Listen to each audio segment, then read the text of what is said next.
successful publishers in India. In a career that spans over 5 decades, he has been associated with famous publishing houses like Lalwani Brothers, Thompson Press, and Vikas Publishing House before he decided to start his own firm, which was Konark Publishers. Mr. Nair has held several senior positions in trade and professional bodies and is a recipient of many prestigious awards. Established in 1987, Konark Publishers is among the most respected publishing houses in the country with over 1,500 titles in English and a few in Hindi. It has published some of the best minds of the country like Dr. M.S. Swaminathan, Dr. A.M. Michael, and Dr. R.S. Paroda. Iconic editors like B.G. Varghese and Vinod Mehta,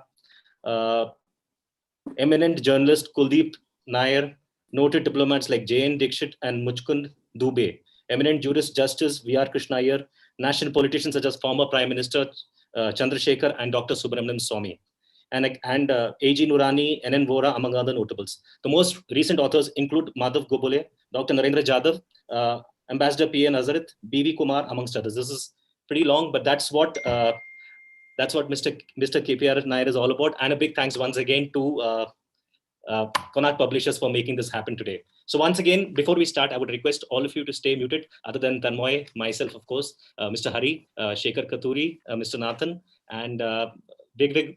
And before I start, I want to talk to you about this very interesting book. I had a chance to read this book. I read this book twice, and I think this book is very, very relevant in today's day and age. I'm talking about this book, Mind Over Mountain. And this book exemplifies a lot of things in one nutshell. So before I start, I want to get Mr. Nathan here. Mr. Nathan, before I start, you're a wonderful storyteller. I have read your quotes, and Mr. Hari talks a lot about you, and he tells that Mr. Nathan is a wonderful storyteller, and I totally believe him on that. So I would love your perspective on this. You have read this book, you know what this book is all about. For the larger audience which is listening to us right now, what is that one striking quality you found in that book, sir? Well, Shekhar, it's a pleasure to be here and listening to you. I have seen you, I've heard you, and your wonderful story of what happened to you before, after. I've seen all of that. And perhaps, in a way, you personify all what Hari has written in this book. So the central theme of the book is, there is no mountain that you can't climb. And anything and everything starts within the 6 inches between your ears. And that's it. And perhaps for people who grow up a kind of way and who face obstacles of a certain kind, and the only thing that they can hang on to is the sheer grit, determination, and what that can do to individuals and transform their lives and others is what this book is about. It's a very inspiring book. Anytime you read that book, any page, you just want to keep reading it, because the book is special. When I read the book, I could identify myself in the protagonist, in the person who has written about this book and talking about all this. So it's a very relatable book. I could go on and on and on, Hari and Shekhar. All I'll say is, there must be a time when we set aside moments to read about what others have done, because in a way, it inspires us as well. So on that note, I'm going to hand this back to you. It'll be fun listening to Hari. It'll be greater fun listening to a lot of people in the audience as we interact with Hari. And of course, you're very, very special, Shekhar. Thank you, sir. You just made my day. I think my mother's also listening to you as we talk. It's so nice to hear this from you, sir. I think it's an absolute pleasure. My day is made. I can switch off this call now. So, but on a serious note, thank you, sir. Thank you so much. So, but for the larger audience, like I said earlier, we're going to keep this discussion very interactive. We've got Hari sir's friends also joining us. I've also got a small quiz for all of you. I want all of you to participate because Konark Publishers is also giving prizes away. Now, as we talk, sir, I wanted to ask Mr. Hari this question. So everybody's been talking about this book. We've got Mr. Nathan talking about this book. We've got Mr. Alphonse, who's from the government of India, the Minister of State of Tourism. He has also spoken about this book. We've got people of all ages talking about this book, and they feel they are able to relate it at a certain level. Mr. Hari sir, from your perspective, what is the reason for this title, Mind Over Mountain? I think this title is so strong. Yeah, Shekhar, first and foremost, thank you. Thank you for hosting this, and thank you to Konark for hosting this as well. And most importantly, thank you for everybody who's either an early morning or a late in the evening for joining this call. Shekhar, to answer your question direct, the book is not just a book. For me, and generally, as we look at life, every single human being, if you are born on this earth, there is always something or the other in your life every single day. That is human to be human. You got problems, and invariably, your problem is almost always the biggest in life against anybody else. But honestly, there was always a question that is always asked. If you ever could give a choice without knowing anybody else in the world, would you want to trade your problems with that person? And almost always your answer is going to be no, because you know for a fact, it's only when you get a question like that, you look at it and say, oh, the others do have problems in life. So the whole book for me is on two things. One, the big word that I talk about, and we can talk about it in detail, almost every single moment in life comes down to attitude. It's the one big word. It's how you choose. What cards, what hand you're dealt with on a day-to-day basis is not your choice. What is your choice is how you play the hand and what you do with it. And that is very important to understand that. And two, what I learned from this trip and generally life after that has been, there is nothing in this world that your mind cannot conquer. There is, whether you want to call it a mountain, whether you want to call it the deepest abyss, whatever you want to call it. At the end of the day, with the perfect or a good attitude, you don't even have to have a great attitude, even with a good attitude, and with my mental strength. And what I mean by mental strength is the only person who can give that to you is you build it yourself. And that's what this book is all about for me. It is not about how great I am or somebody else is or anything of that sort. It's what matters in life. And as long as you have that mental strength and you build it yourself and a strong attitude, life is great, Shekhar. So for me, that is the fundamental of what we have talked about in the book as well. You, sir, very interesting. So while you were talking, your friends were itching to get into the conversation, which I could sense looking at them. And, you know, there was a particular quote you had put in the book, which is very witty, very sardonic, and which speaks a lot about what Mind Over Mountain is all about. It says a true friend is not one who bails you out of jail, but is in jail with you for the same crime. And on that note, I want to get Mr. Tanmoy, and we've got Mr. Shekhar joining us also. The Shekhar with a single K, not the H, mind you. And I want to know from both of you, you know, you've been with Hari on this very interesting 12-day journey. And I have actually got 12 questions. I thought 12-day journey, 12 questions will make it special. But with the friends coming in, we're going to change this a little bit here. Tanmoy and Mr. Shekhar, I want to know from you, a journey is all about various emotions which come into picture. There are good days, there are bad days, there are worse days. How has it been for you when you read this book, when you read everything in this book, when you read the nicknames in the book? I want to know from both of you, how do those nicknames come about, first of all? I know there's Anamika. I know there is Lifeboy. I know there is MM. I don't know what the full forms are. I don't want to ask because this is a family audience here. And so, Tanmoy sir, please tell us. Well, thanks, Shekhar, and pleasure to be here, and most importantly, pleasure to relive the experience, the memories, the treasured and cherished memories that we had on this trip some time ago. So the nicknames are something that we decided to come up with for each other, and it just was an extraction of people's personalities. So a quick example was, so Hari Kumar, as you just heard him speak, what word came to your mind? Probably something like wise, sagacious. So that's kind of what led us to his nickname at first, is Gyani Baba, because throughout our trek, we used to walk, as some of you may know, we walked about 10, 11, 12 hours a day sometimes, about 15 kilometers, up, down.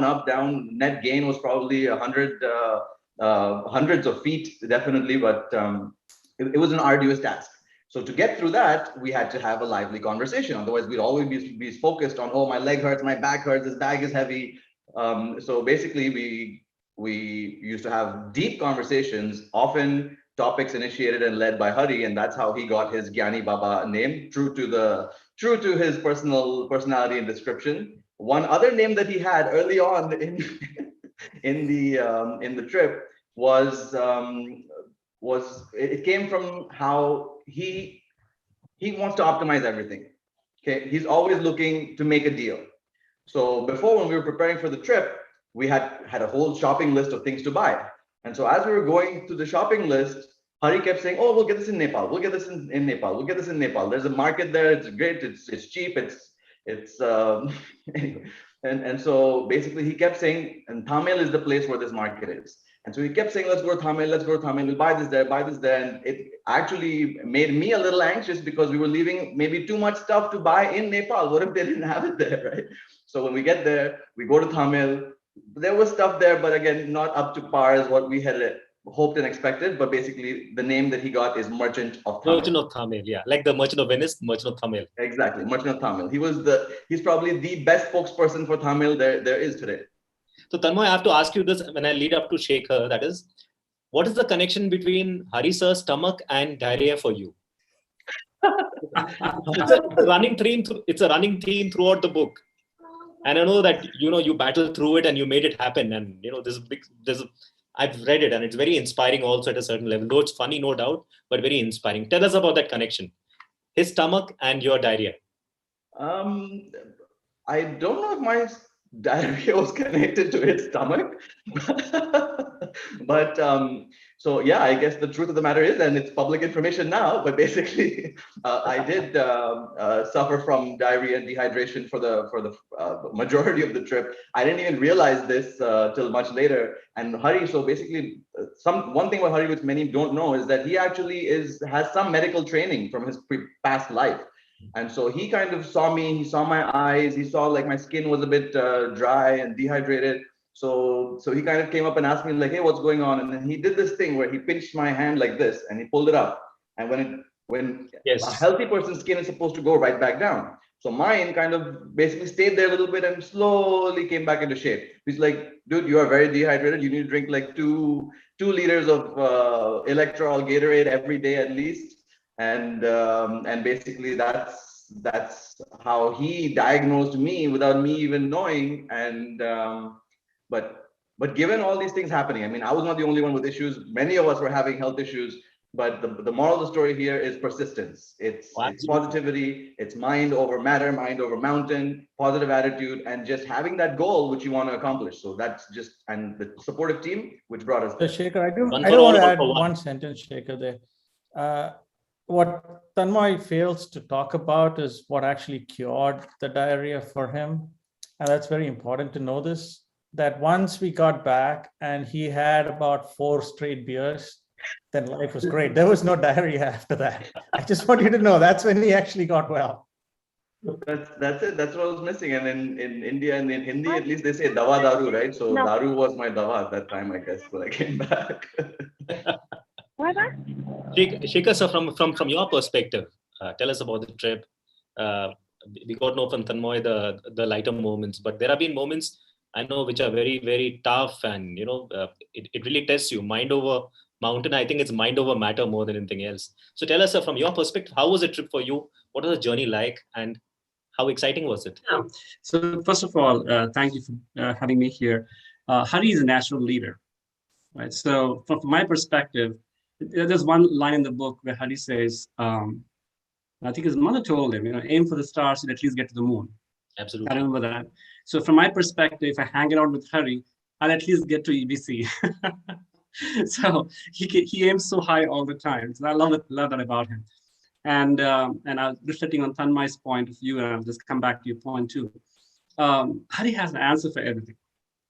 And unfortunately, his answers are not straightforward many times, right? He thinks differently. So I just can't get it. And that's why my name is what it is, right? I have to think through for hours to say, okay, what did Harry mean by this? Really, where is he going with this?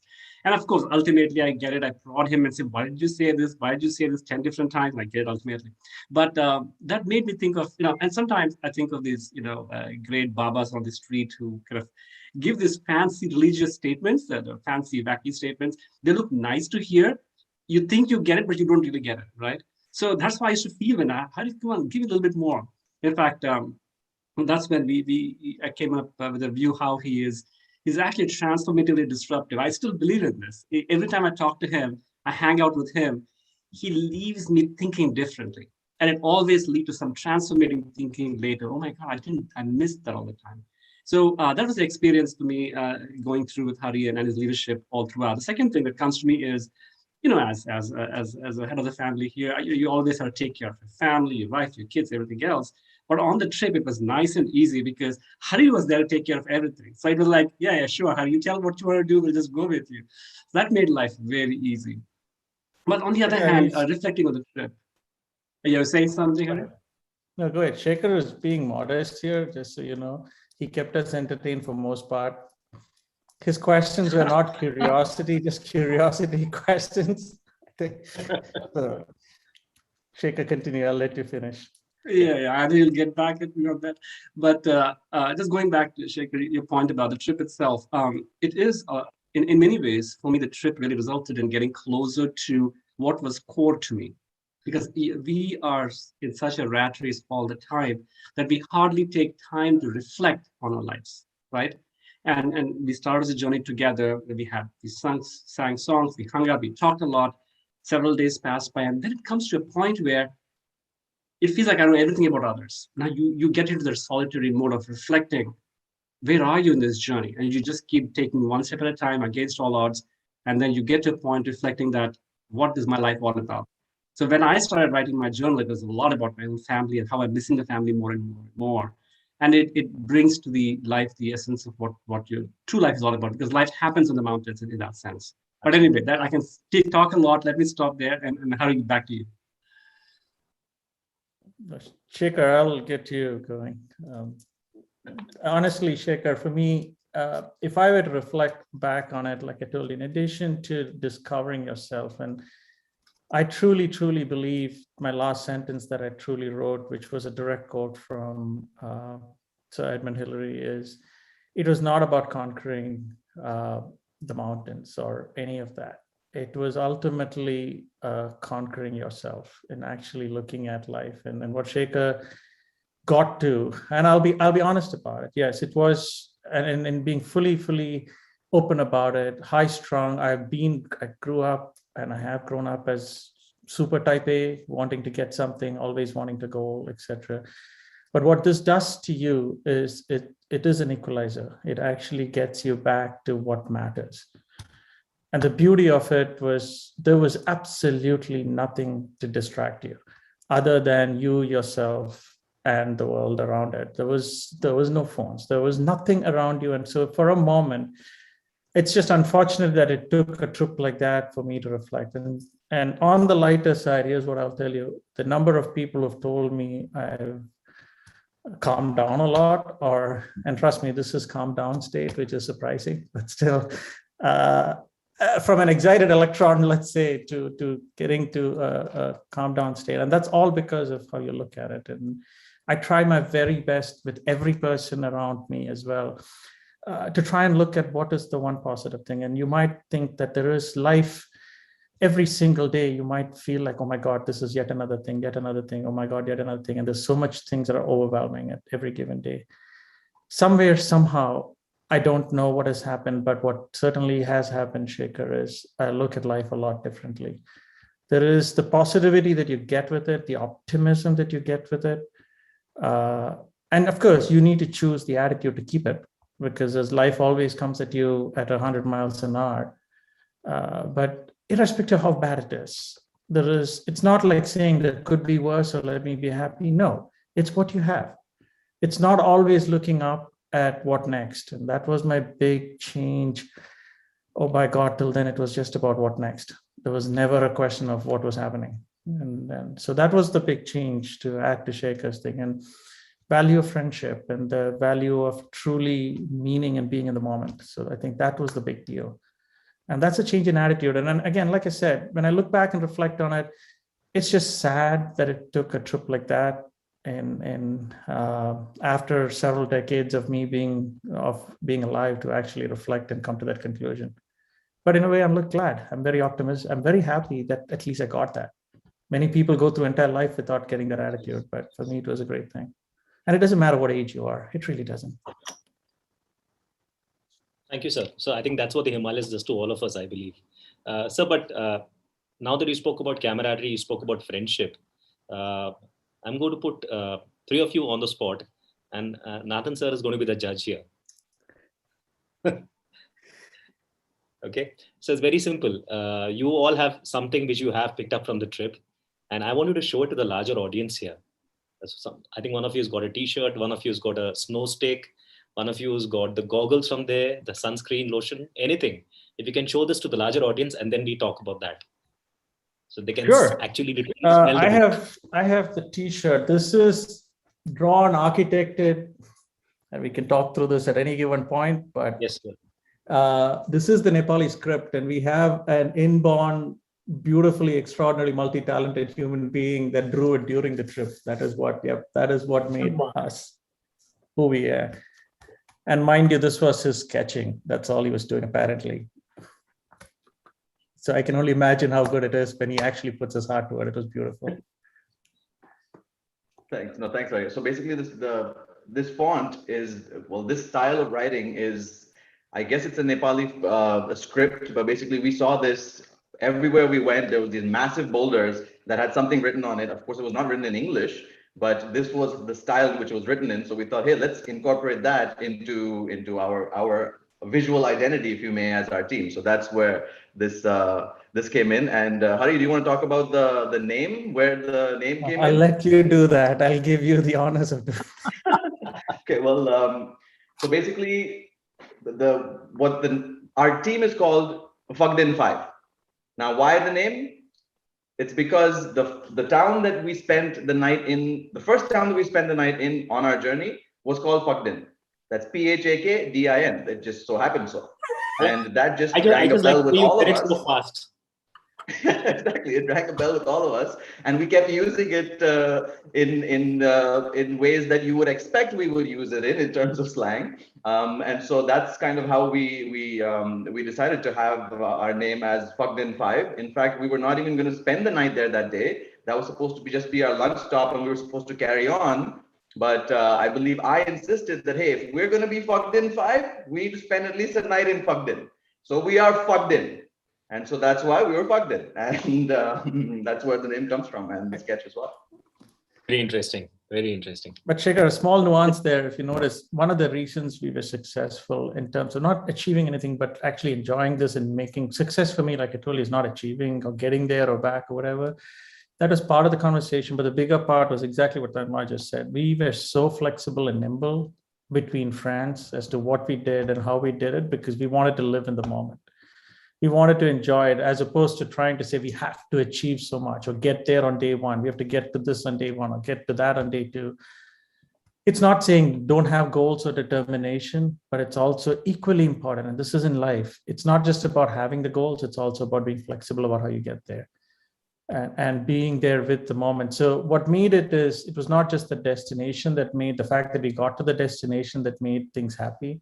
It was the fact that we enjoyed the moment getting there and the journey getting there. And that was important to know. Shekhar, without NH, I'll let you weigh in on what happened. I agree with you, Hari. In fact, I was looking for what I can share. Again, from Namche Bazaar, I picked up one stone from there. And I still have it. I don't have it right now to show you, but it is one there. I really felt that it required to be captured in memory for quite some time, just because the journey of what I learned during the 9 days, 10 days at that time. It completely relates to what Hari said, which is the idea of just living as we go along as a part of the journey, being there for each other, because you know what, the life is such a gentle balance one day I felt so good. The first day when Tanmay was unwell, I think he hurt his ankle. And, I felt good. I mean, Tanmay, come on, you got to push yourself, right? And Hari was going through his rough time. I was thinking, you should push yourself too. But there came a time when one day I had my issues, and that life is so, it's such a balance that if your health is not right, then everything else falls off the cliff, right? You just can't be. And that's when I realized that, my God, you know what? We got to be for each other. Things can come and hit us anytime for anybody.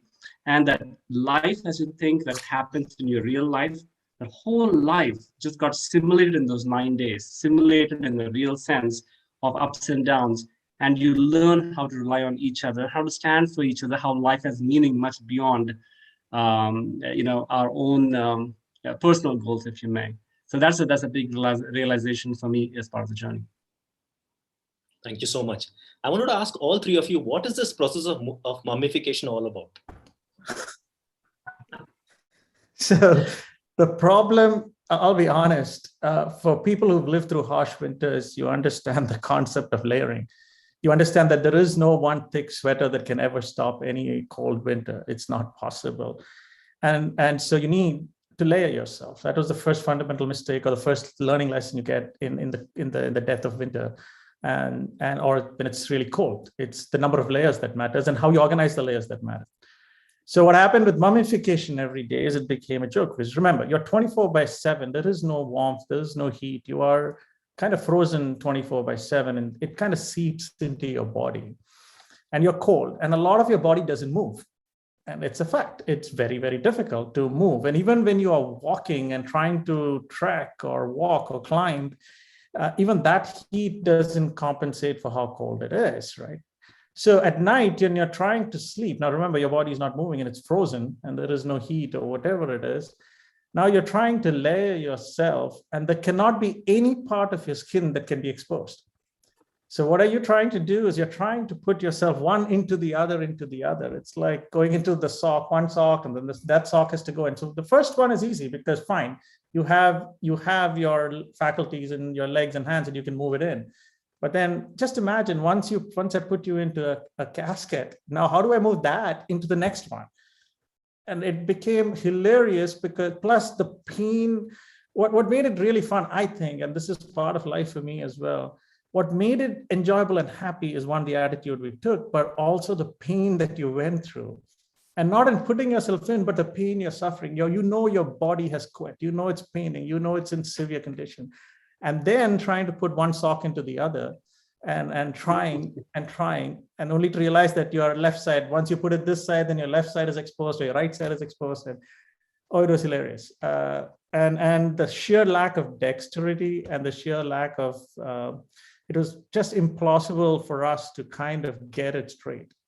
And that's what made it, again, we made it hilarious, but it could have been severe. We could have been cribbing and complaining about it all day, but instead we said, hey, this is fun. Time for us to even record it because it's a great memory. So I think yeah. Sorry. So just to add to this, so this ended up being a 20 to 30 minute process pre-bedtime where we're wrapping, helping each other, zipping this, doing this, putting each other in the bags.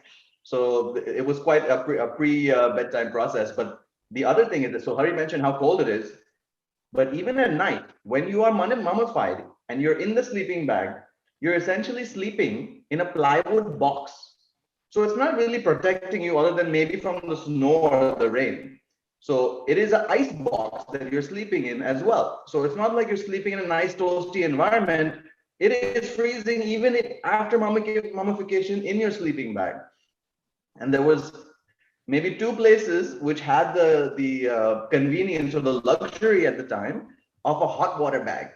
So whenever we went to one of these places, we would ask, do you have hot water bags? Invariably, the answer was no. But when we got it, that was like, oh, wow, finally, I'm at peace. I can finally be like warm at night. But that's what we do. We mummify ourselves with a hot water bag inside. Oh, yes.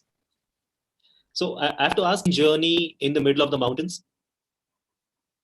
Yeah. But the strange journey is a little different. And I want either Tanmay sir or Hari sir to tell us more about it. What that trainer journey was in the middle of the night, I think at around 2 a.m. in the morning. I'm not sure, but sir, please tell us about it.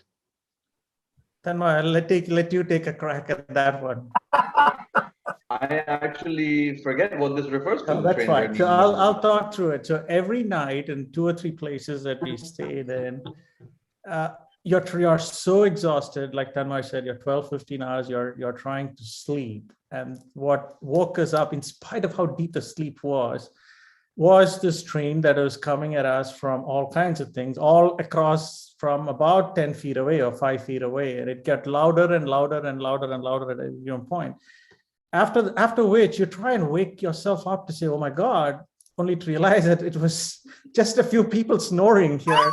And the deeper the sleep, the louder the snore got. And imagine a snore that can wake you up when you're extraordinarily exhausted. And it was funny, honestly. Again, we had to take it as fun, because if you took it seriously and said, oh my God, I couldn't sleep and this is bad, then that is a big problem. But it repeated itself quite a few times, actually. And again, in the middle of the depth of cold in an ice box, and you're trying to even grab a few winks of sleep, all of a sudden it was, oh my God. And then remember, we didn't have a choice. The next morning, you had to get up early in the morning, whether you were ready or not, because you had to get through sections where you don't want the sun to hit and it gets very sloppy. You needed the ice to be packed and good, and you want to make sure you're through it. And so it got to, let's just say, it got to levels which were, again, hilarious. That's the way I would look at it, and painful but hilarious. Tanmay, you were at the receiving side, so tell us more about this, because you got to hear this, right? Yeah, I mean, it's exactly what Hari described. The first night or two, so we were eventually we became convinced that it's someone in our group who was in the other room, because it happened every night at every place we stopped, and we did not see any trains or train tracks anywhere. So by deduction, it's probably either Shekhar or it's Lifebuoy. I used to sleep well, so it might be me. Interesting. I want to ask all of you, all three of you, what was that moment when you saw the Everest base camp? How did you feel? What was that emotion running in your head? Tanmay, I'll let you talk to it, and Shekhar.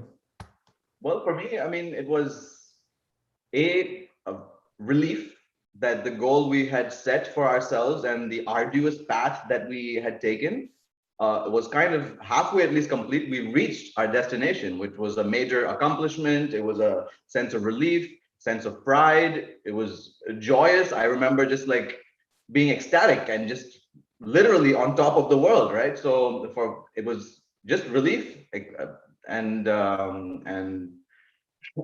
joy and sense of accomplishment. That's basically what it was. But visually, I don't know if anyone has been to or seen pictures of Everest Base Camp, but we didn't know what to expect there. So when we went there, well, basically what it is it's this large area from lots of large boulders, lots of rocks. To me, it seemed a bit underwhelming visually, because we had some fantastic views throughout, and here we're at our destination, but then we look up, Mount Everest is still there.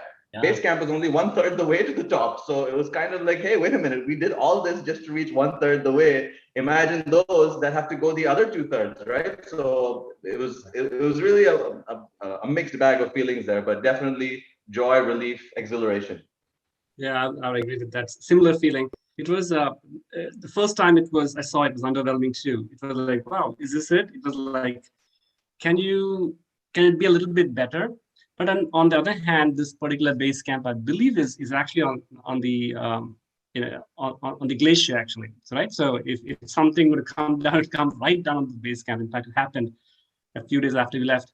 So if you think about it, this is in the midst of nowhere, right? It's all the way deep in the foothills of the valley of Mount Everest. Mount Everest is still far to go, and then you start thinking, as you went through this whole journey, what did it mean to you, right? It was an emptiness to start with for me. Like, okay, just did it. Okay, now what, right? Why? Because I think Hari always, me like Hari and others are goal-oriented. Okay, we have to get this done, right? We go really hard at getting it done. Once the goal is done, there's a sense of emptiness. Okay, what's the next goal, right? And to some extent, we had to stop. I had to personally stop and just say, okay, hold on here. There's something that needs to be enjoyed. Nathan used to say in some of his stories as well. It's important to step back and just enjoy the moment and feel the joy Make it. and I'm sense like, of okay. pride. So Yeah. that's pretty much it, Shekhar. Thank you, sir. Mr. Hari, sir. So I'll be honest, it was one of the toughest days for me personally. And the reason it was so tough is because I had a relapse. It was just before that, it was painful. And so we debated whether remember, there was from the point we left on the last day to the base and back, there was no stopping. So it was one of the longest days of the trip.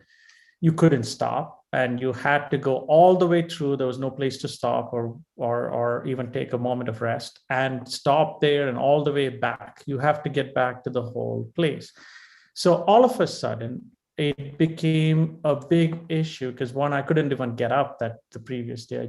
That morning too was one of the most painful mornings. I couldn't get up. My back had more or less given up and it was at a point where we just couldn't. Then it was a debate between, do I let the pain overcome what we just did? And I'll tell you, it was one of the toughest moments for me because I did quit again. Multiple times, all of us had a moment where we literally tried to quit. And I can tell you, it was the friends around me, Tanmay, Shekhar, and the gang that actually pushed me, or if they were around, we pushed them. But we decided yes, and we said, I can't let it go and let me just push it. Whatever comes, medically or otherwise, we'll deal with it. And we went.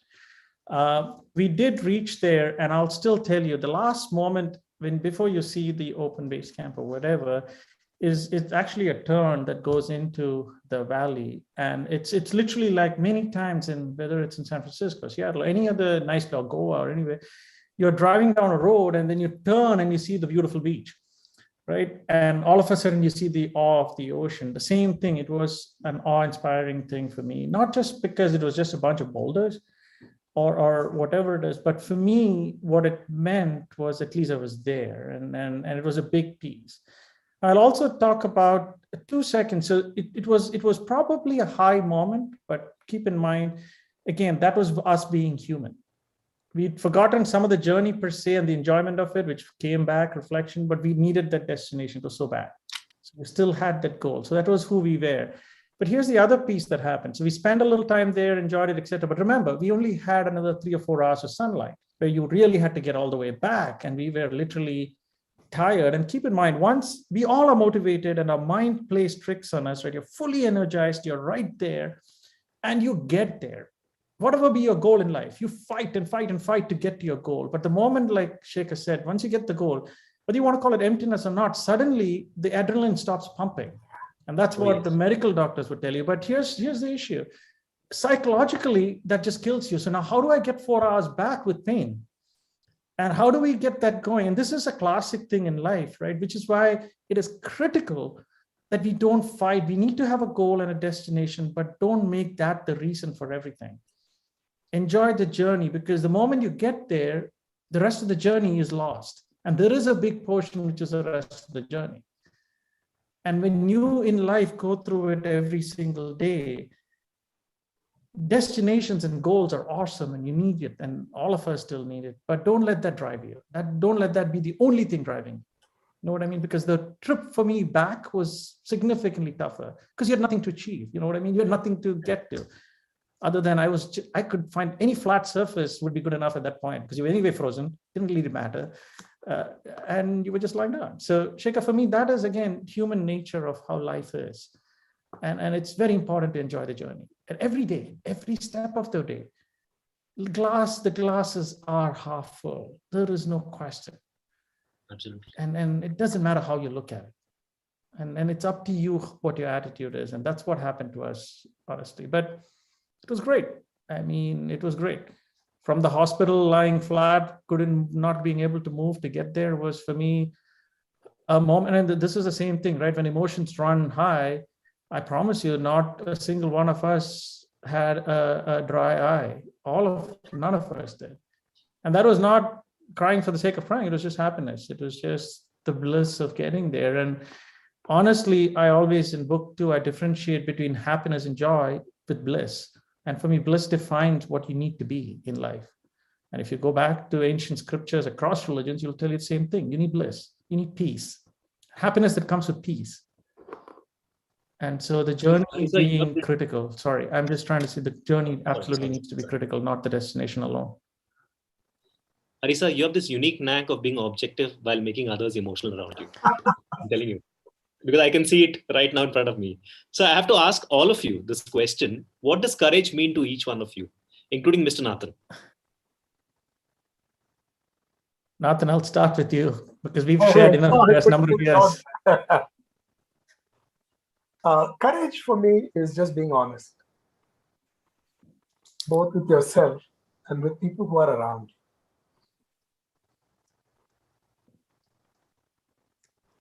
Tanmay? I guess maybe I'll go next. Yeah. So I guess courage for me, and something that came out, helped me define courage, maybe even through this trip, is I think courage, at least to me, means the ability and the aspiration to do something extraordinary. Because if you don't, you're most likely going to be mired to mediocrity. You're going to be average. So if you don't want to be average, you need to do something extraordinary. You need to do something that is out of your normal way of life. And to me, to be able to think that and follow through on that, that is courage.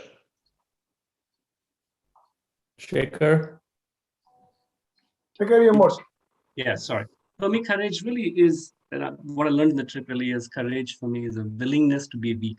And I say that because many times we portray a reel of, strength, which sometimes is necessary. But on the other hand, through the trip, when it tests too hard, you just have to be willing to say that, listen, I'm weak. I just can't do this. And guess what? It is in that moment of being honest to yourself and honest to your people around you that when the camaraderie comes in, everybody comes in and just takes care of you. And the courage is essentially to be honest in that sense. So Shekhar, I will add to that. For me, not just the trip, throughout the change over the last 8 or 10 years, and some of it could be simply me getting old. That's inevitable, but it comes with what I define as courage. For me, courage is actually trying to do what you want to do every day against all odds. Being yourself, being your authentic self to do what you want. Now, circumstances can drive you to do things you don't necessarily want to do always.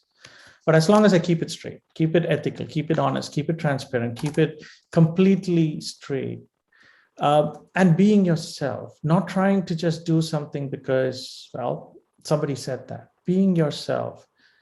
And most importantly, like I said, doing things that matter to you. Doing things that matter to you every single day. And that's a very small number of things. If you go back at it, if you start introspecting yourself every day and to be vulnerable enough to say, this is what I want.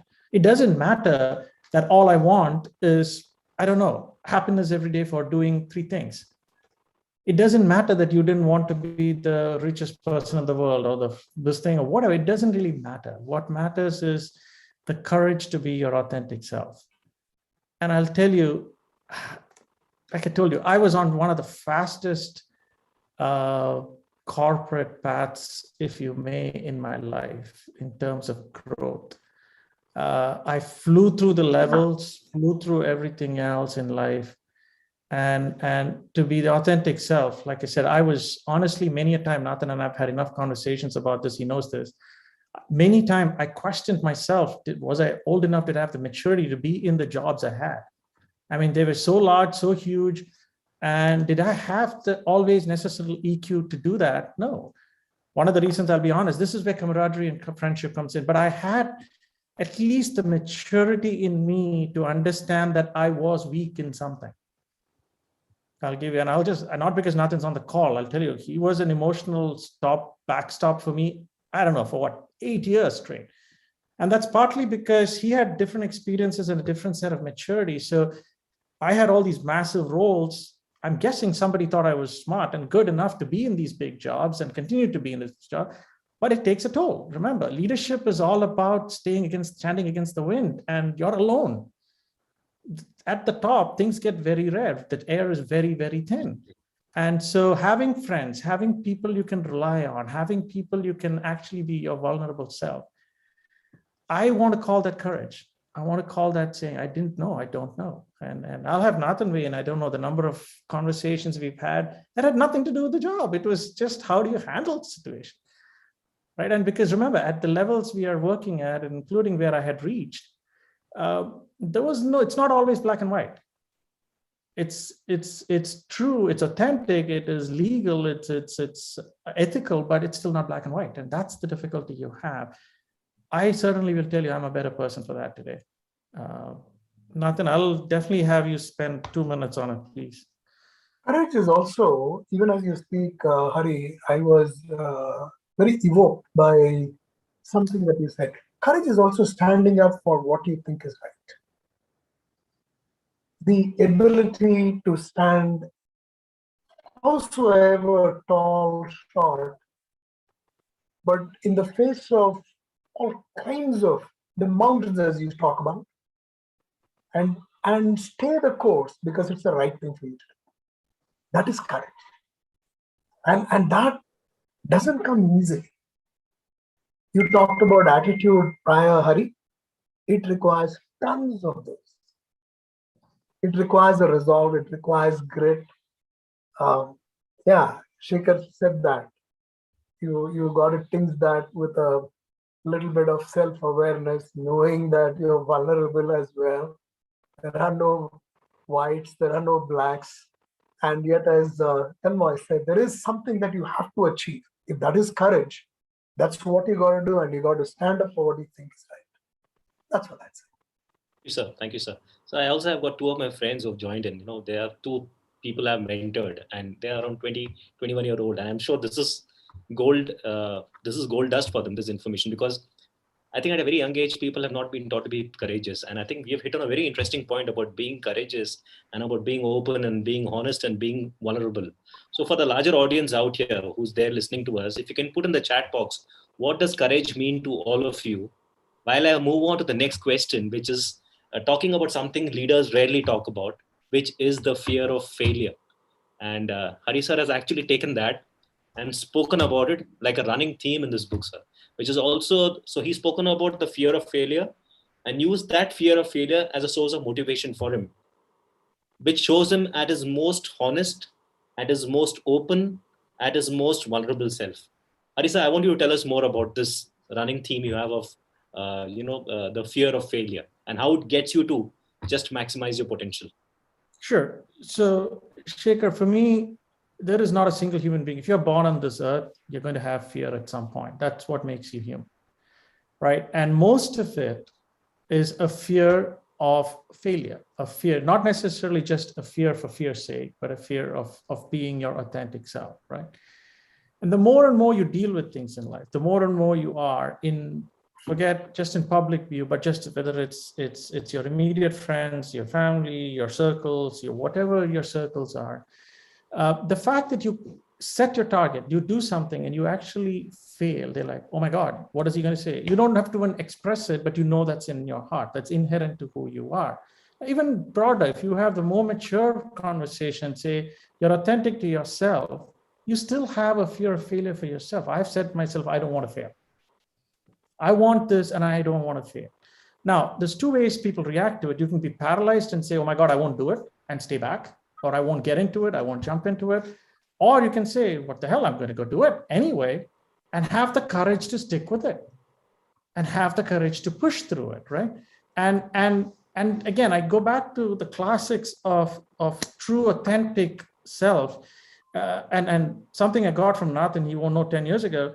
You're truly like a swan in a lake. When anybody looking at a swan will tell you you're the most peaceful, you're awesome, how graceful it is. And the automatic word used with the swan is grace. But no one realizes how it's frantically trying below the water to stay afloat. And that's who you are. You don't want that in every day. As long as you're authentic to yourself, and as long as you push and push to where you are and not let the fear paralyze you, instead use that as the energy to actually change who you are and start moving forward. You might not get to the exact goal. And I keep going back to my mom, right?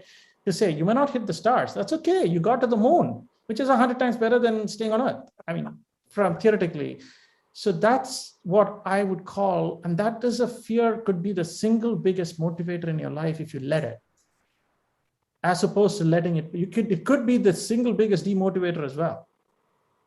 And I'll give you another word that I use in the book for heavily. I strongly believe that anything that stops you, the fear, anything in life that stops you is a limiting belief. It's a belief you have in yourself that's limiting you. It is not what the world is. If something is, and I talk about this, it's like the river. If you go hit a rock, and that's your fear that you're going to hit the rock, go around it.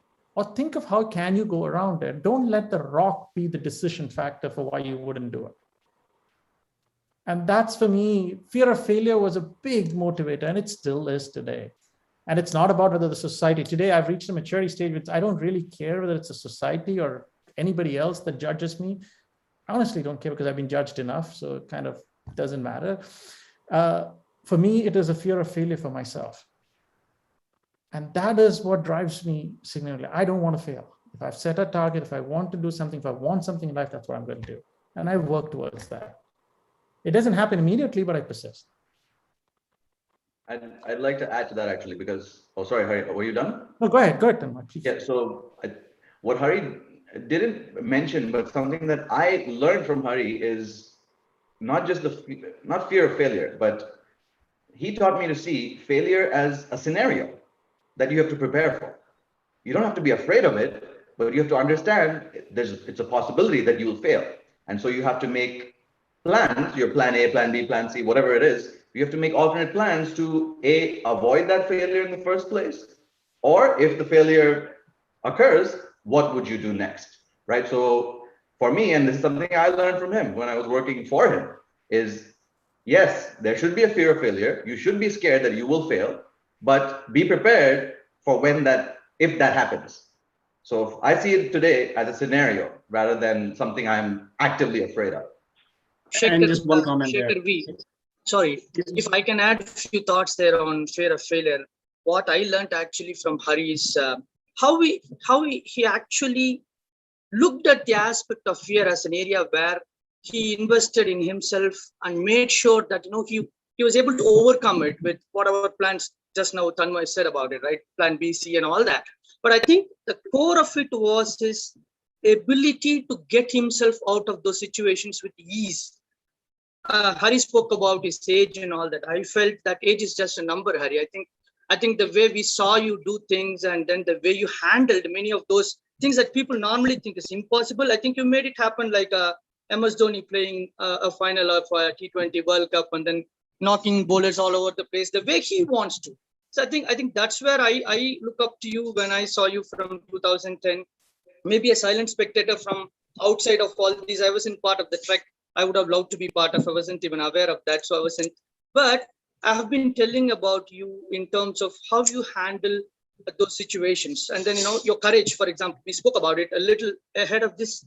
I think for me, from you, what I saw as aspects of courage, where I think you were willing to walk into unforeseen frontiers with a lot of ease. I think Nathan must have been very close to you on a daily basis. You must have had a lot of conversations with him. I think those are a couple of aspects that I always speak in my teams about you, the way you carry yourself, the time you spend with people. You would have probably spoken to me on the floor a couple of minutes when you come to DU or something like that, because I always operated from the block where we had the DU there. So, but then the point here is, are you making those connects? Are you willing to speak about those things? I think those stood out for me.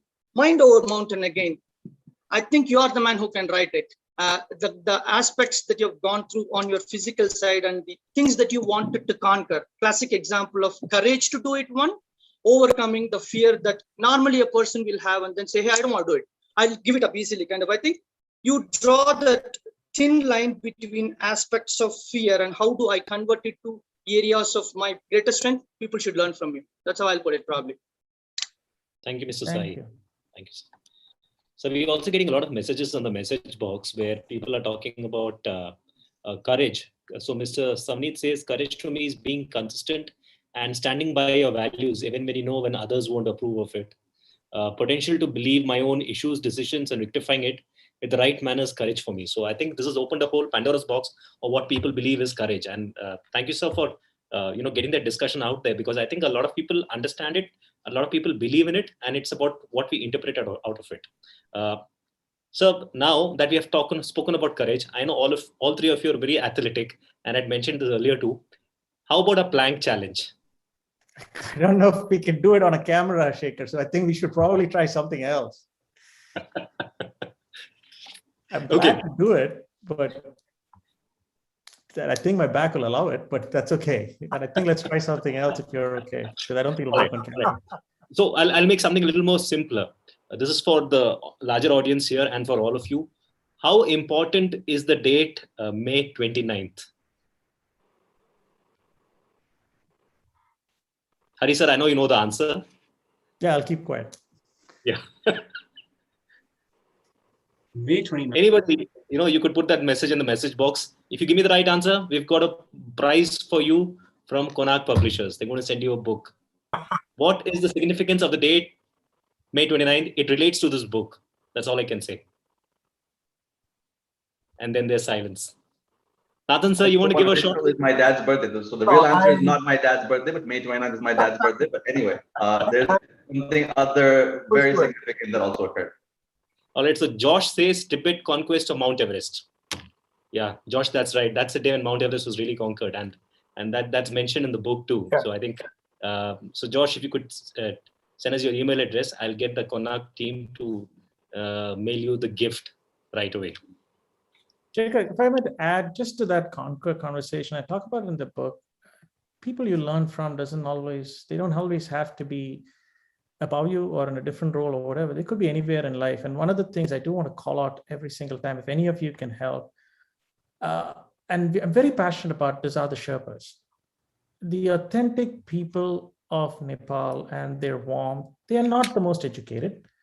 They are not the most literate in terms of what's happening. But when I talk about attitude and when I talk about being your authentic self, that's for me, the amount of stuff you learn on persistence, on courage, you can always say, well, they grew up in the mountains, they're great, they're athletic, their stamina, all that is great. But the attitude that they carry of making you comfortable, more importantly, every single thing, they never looked at it as an obstacle. They always took it around it. They said, okay, we don't have to fight everything at this point. Great, we'll fight it if we can. If not, we'll go through the elements. And I can tell you, they're often forgotten. Like we had Tika, and I asked him one of the questions in his broken English. I asked him the question, how many times have you conquered Mount Everest? Right, seriously. And for human beings, conquering it once is like a big flipping deal, right? And people kill themselves. He didn't even know the answer to it. It was like, whatever. Right. And or you talk to these people and it's not about just the achievement. It's about the fact of how you look at life. And so they taught me a lot, honestly, a lot of simplicity. And I would say super, super, super extraordinary leadership through simplicity. And I think that's probably one of the most authentic leadership I've seen. And by the way, they are going through hell. That whole community is going through hell, through earthquakes and everything else. So I'm supportive, everybody's supportive. If any of you guys can help, it's a plug. Any of you guys can help that community. They're all more or less Kathmandu based and around Kathmandu and Lukla, and it's tough. It's been a tough life for them. Thank you, sir. So there's another activity I have for three of you, and it's very simple. It's either this or that, because you're on a journey of 12 days and you've been through various situations. So I'm going to ask you, give you two options. You're going to choose either this or that, as simple as that. All right, just use your hands. And so we'll start with aircraft landing or takeoff. Mr. Hari, I'm asking you this because I know you love planes and I know you're a pilot too. And this is for everybody, Tanmoy, Shekhar, with a single K. Aircraft landing or takeoff? What do you like more? You can only choose one. Mr. Nathan, you can also join us. Takeoff. Takeoff, okay. Probability or reassurance?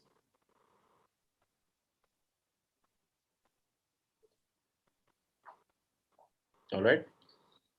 Strength of character or sheer magnitude of desperation? It's nice. I'm making Mr. Hari think. Yeah. Planning or execution? It could be both. Yeah, three. Three. Yeah. Ascent or descent? The journey or the destination or the company? Yeah. We should take a snapshot of this. This is the company. Yeah. The desire to succeed or the fear of failure? All right. This is for all the cheese pizza lovers. Yak cheese pizza or dal rice? I agree with this. Depends on the occasion, but yes. Sunrise Tea House or Christmas in Chicago?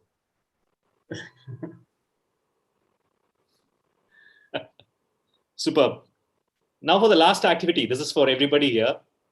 Mr. Hari, the first word which comes to your mind. The first word, okay? When I say the word passion. Love. When I say the word travel. Character. When I say the word Kathmandu. Bliss. And this is for you, Tanmoy. When I say the word Nasha Bar. To be revisited. When I say the word water, Mr. Hari, water. What does water mean for you? Peace. The word emotions. Me. The gentleman Tika. Leadership. Absolutely. The 3D day. Part of life. And Namche Bazaar. A beautiful bowl. And AMA Damlan. I think that's the right word. AMA. Yeah. The height of love, mother's love. Dreams. Necessity. And last but not the least, but the most important glue which pulls everything together, discipline. Attitude. Thank you, sir. You've been a wonderful sport. And all of you, Tanmoy, Shekhar, Mr. Nathan, all of you have been great sports. It's been so nice to get to know so much about this book. And for the larger audience who's listening in, this is a very interesting book, Mind Over Mountain. You should go ahead and pick it up right away. It's got so many life truths, if that's the right word we use nowadays. They call it life bombs or life truths. Please go ahead and pick up this book. I think it's very relevant in today's day and age, pre-COVID, post-COVID. I think any situation, I think it's a wonderful read. There's some lovely quotes in it. There are some lovely messages in it. There's wonderful storytelling in it. And I'm sure Mr. Nathan will agree. Mr. Nathan, I would love a last word from you. Being the storyteller that you are. Joy, sheer joy. That sums up what this event is about. Thank you, sir. Jiza, I hope you enjoyed the conversation. Over to you, Jiza. Yes, thank you so much for a lively discussion. Since Mr. Nair could not attend this conversation, so on his behalf, I want to thank all of you. It was it was a pleasure to listen to the interaction that we had today. I would like to applaud Mr. Hari and Mr. Shekhar Vijayan for the conversation that kept all of us captivated throughout. And I would also like to thank the two friends of Mr. Hari, Tanmoy, Shekhar, and even Nathan, who found the time out to be part of this today's conversation. So the healthy banter and the experiences that you shared helped us connect more with the book. So a lot has already been discussed about this book. It's an inspirational read, as already pointed out by everyone who spoke. It's a book that urges you to reconsider your priorities and face the challenges that life throws at you with a big smile. So the lively spark to this conversation was added by Mr. Shekhar. Thank you for keeping this interaction candid and for bringing out the best in everyone. The message of this book was effectively communicated to everyone today. I hope we can have more interactions in future. I thank everyone in the audience as well for taking the time out and being part of this event. I hope you enjoyed it. I can assure you that the book will also not disappoint you. And by the time you finish reading, you will be able to view life from a fresh perspective. Thank you so much, everyone. Thank you, Jiza. Time for you to write a book now, looks like. But before we finish, can we get everybody who's on, Mr. Hari, with your permission, that is, everybody who's on this call, if they could join us on video, we can all take a quick snapshot if we can. Jiza, would that be fine? Sure, yes, why not? So, for some strange reason, my video has not been, getting switched on. So I logged off 2 times and came in. Sorry for that. No problem, sir. But your presence is important. Yeah, I'm there very much. Enjoyed the session as well. God bless you, Hari. Wish you many more. Another book writer is already ready in the form of me. I've taken inspiration from you. So we'll see there. Thank you. If Sushil, can you please take it? Yeah. Yeah. So we also have Sushil who's joining us. He's like the, they say the theater circuit, the voice of God. He's the person who's managing things behind. Yes, Sushil, can you please take Can't it? Grab see of him. everyone. You know he's there. Sorry, you're getting a lot of messages on the book. A lot of people want to pick up the book. A lot of things, messages are coming in the message box. Somebody has sent a message for you. All the best, Mr. Hari, for your book. God bless Mr. Hari. Kajal says, thank you for the wonderful event. Ryan has also sent his email address because he's won the contest. And for everybody else who's listening in, if you could also create a short reel or put out a post on LinkedIn or Instagram or on Facebook and use the hashtag #MindOverMountain and tag Mr. Hari and tag me or even Konark Publishers and tell us what you liked about the book. We've got a prize waiting for you.